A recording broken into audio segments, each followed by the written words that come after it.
Bartender reacts to bartenders, secrets revealed, exposing the truth, calling out the lies. Because apparently people think that bartenders are out here deceiving people like we're part of some cocktail Illuminati. Like really?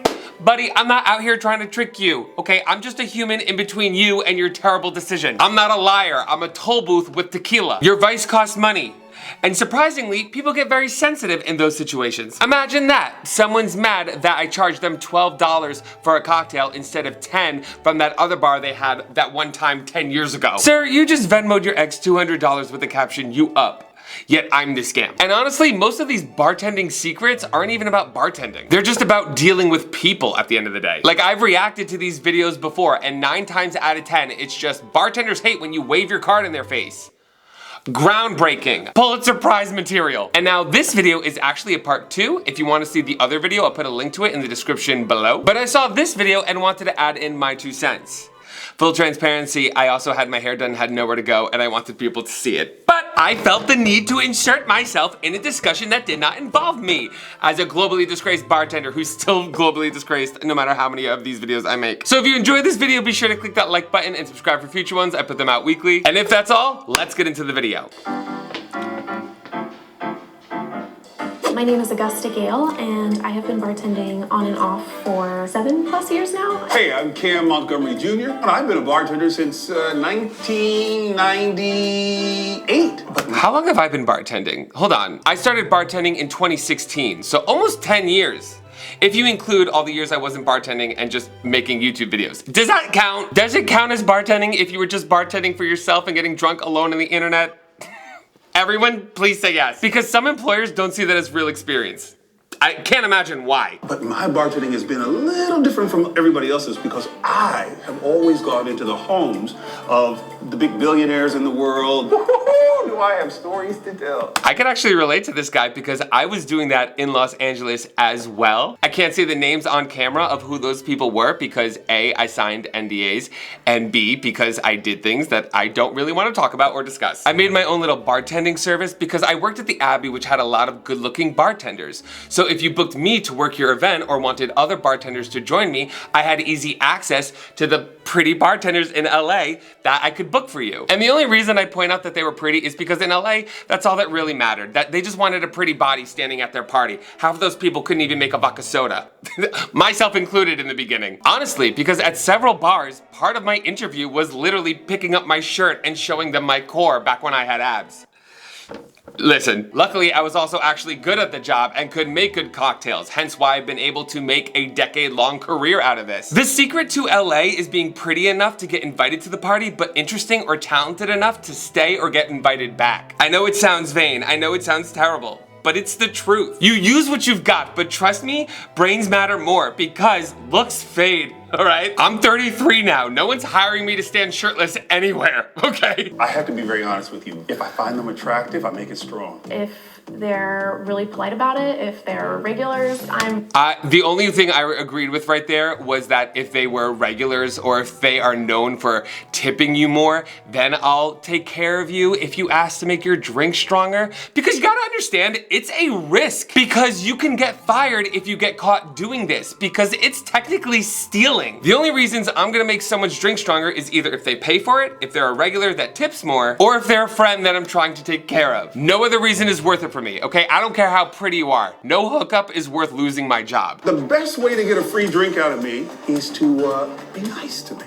Just be really nice. it depends on the bar too. Some bars are cool with you giving away alcohol, some of them aren't. A lot of Yes, that is very true. Some bars are more okay with it. Some bars are easier to get away with it. Some bars allot you a bar tab, which is a set amount of money specifically for this. You still have to ring it up though so they can track it. Because again, otherwise, if you get caught, it's stealing. This got me fired from the Abbey. Even though the manager said it was okay, it was a whole thing, I'm not getting into it right now. But if I don't know you, the only way you're ever gonna get anything extra from me is if you're nice to me or if you tip really well. A lot of times, yeah, you have a comp tab, which is maybe $25 to $50, where you can ring in drinks that the bar and management comp at the end of the night that you've given out to regulars or people who come in and are really nice and you wanna have come back to the bar. See, this girl gets it. She's talking more from a professional professional experience, the other guy's really showing that he works more at private parties. Because if I don't have the risk of getting fired, yeah, then I'll give you more or give you extra if you're pretty or for other monotonous reasons. Honestly, I guess it just depends the situation and environment at the end of the day. The only way to really get them though is if I think you look good and you come across pretty nice, what the hell? I'll pour you a couple drinks. Someone sleep with this man, please.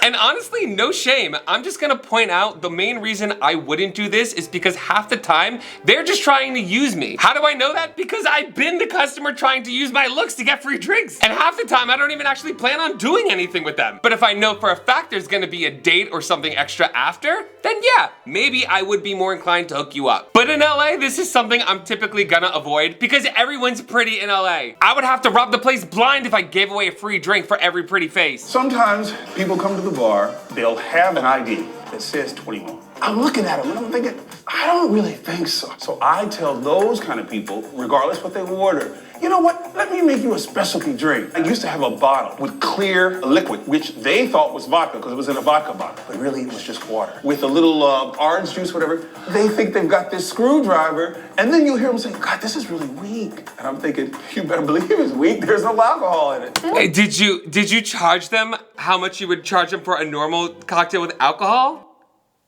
Because that's stealing from them. Oh my God. I don't know about y'all, but I would much rather have the bartender deny me than robbing you. I actually had an instance like this the other day because someone came in, they looked a little young, and then they asked me what gin was. Okay, now if you're asking me what gin is, I'm gonna maybe assume you might not be old enough to drink. So before I made him the drink, I double checked with my manager, I took his ID, it scanned, everything checked out on our end. Because he also wanted a Long Island and he was on a date.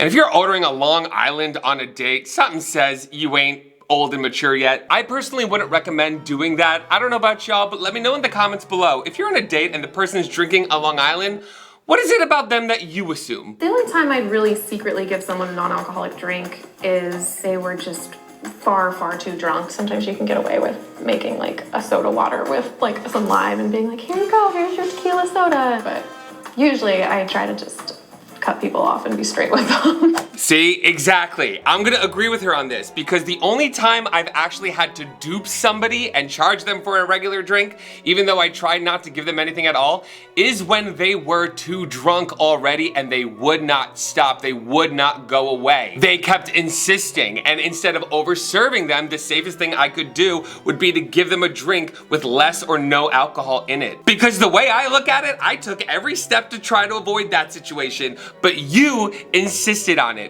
You created that situation, not me. I tried to help you, okay? You did that to yourself. So the lesson here is basically don't drink unless you're old enough to, or listen to the bartender when they tried to tell you no the first time. The only other thing I could think of is if I knew the other person was on something that they shouldn't be mixing with alcohol. I literally told a story in one of my recent videos about a guy who drank at the bar while I was working when he shouldn't have, and he literally died in front of the bar. Would ripping him off in that situation be terrible? Yes, but it would also have saved his life. One drink in particular, the Bloody Mary. That drink is the drink that I found that people would be like very picky. You know, do you have Tabasco? Do you have this kind of pepper? Do you have this? I'm like, get the out of here. I don't have a problem making Bloody Marys. For me, that's a very simple cocktail to make. It's vodka and tomato juice, or whatever tomato juice Bloody Mary mix is available. I personally have never had anybody be picky about a Bloody Mary, but obviously this guy's experience has been different. For me, the most annoying cocktails to make are the ones that leave a lot of shit in my tin from muddling,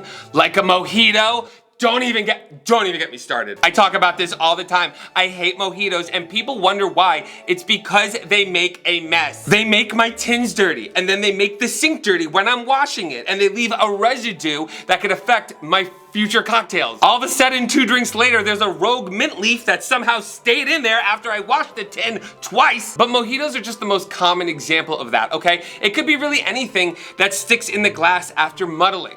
Like a strawberry margarita. Those strawberry bits, mess. Raspberry mojito, mint leaves plus raspberry. Flavored mojitos.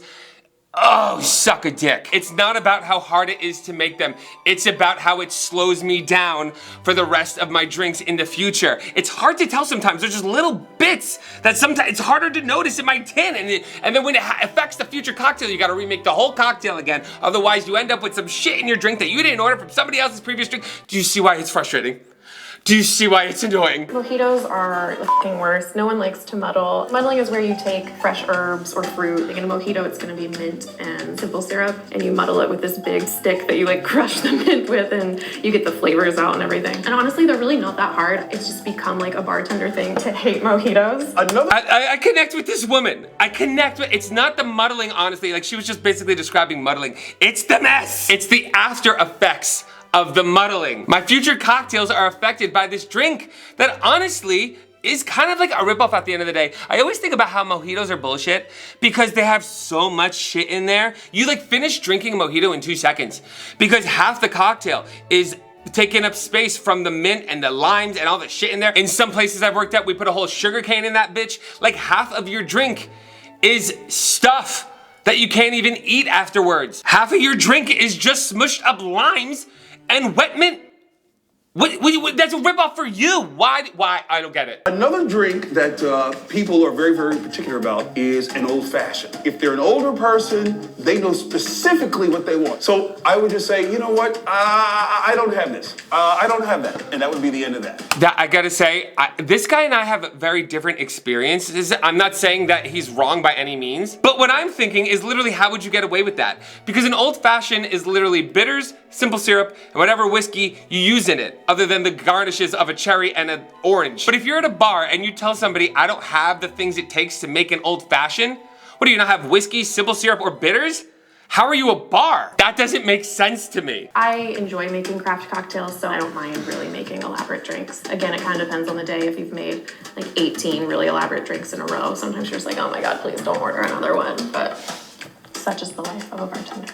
That is true. It's really not about the elaborate drinks. It's about those drinks that take time if you're really busy. But then again, that's the job you sign up for. To give you an example, right now at the place I work at, I literally have to make drinks that have like 8 ingredients. And those ingredients consist of measurements like 3/4 of this, 1/2 of that, 2/4 of this, 2 dashes of that, spin it, flip it in the air, catch it, put it on fire. I'm not even joking. So when you have 30 tickets of that drink, it is just exhausting. And it's not that I have a problem doing it, it's just that it gets stressful because of how time consuming it is to make some of these cocktails when you're really busy to keep the flow going. And that's coming from me, who's literally a speed bartender. Some cocktails, no matter how good you are at bartending, just take time if you're gonna make them correctly. My biggest customer pet peeve is, sir, can I have a drink? Oh man, people who don't pay, which is why you take credit cards and you start a tab. Always take their credit card because they will try to leave. They'll try to leave, they'll try to act like they forgot. My favorite is when the card gets declined and they put their finger in my face,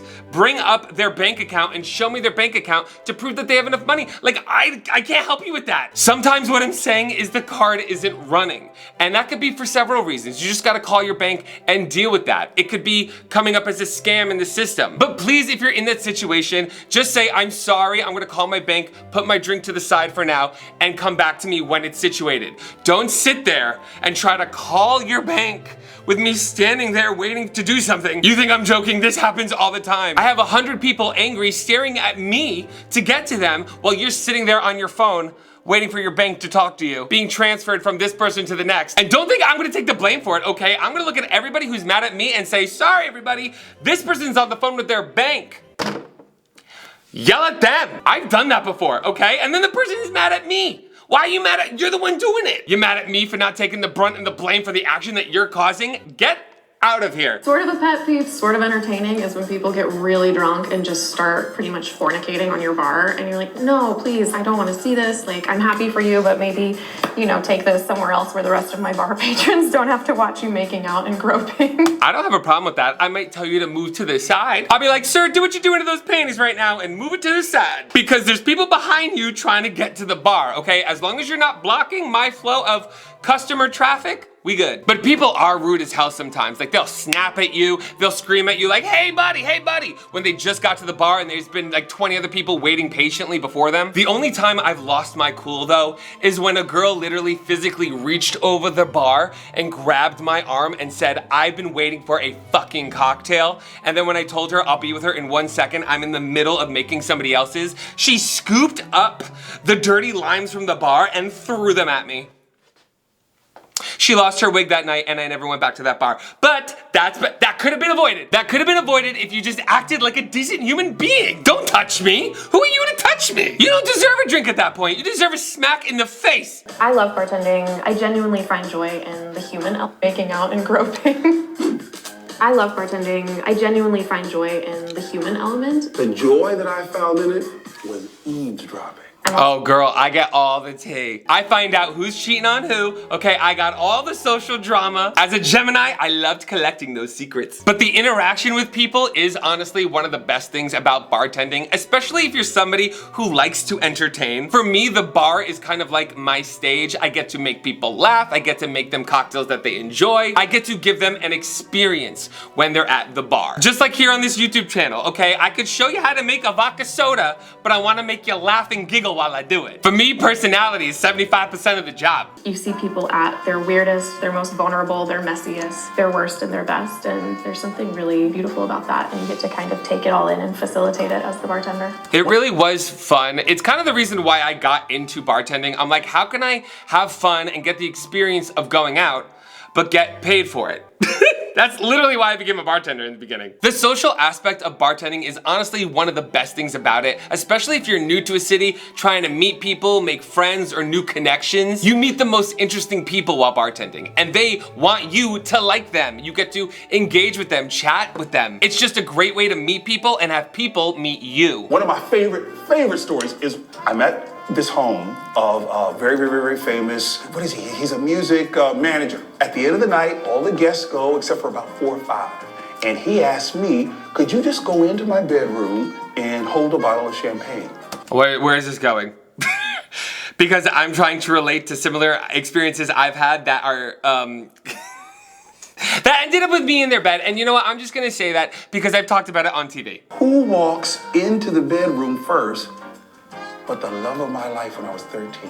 Farrah Fawcett. She comes in, she lies across the bed, her best friend comes in. All night, it's just me pouring champagne as they laugh and talk. And I kept thinking, should I tell her how much I used to love her when I was 13? You know, I thought the same thing when Lindsay Lohan flew me out to Mykonos to be on her show and bartend at her club. And then she fired me because I got naked during my shift and put bread in my ass. And at that moment, I thought, should I tell her I loved her in Mean Girls? But that would have never happened if I wasn't a bartender. Do you see where it could lead you? Do you see the doors that it could open? And if you're lucky, you might end up like this. Getting drunk talking to nobody in your basement on YouTube almost a decade later. I was in the bedroom with Farrah Fawcett pouring champagne. You don't get no better than that, buddy. I beg to differ.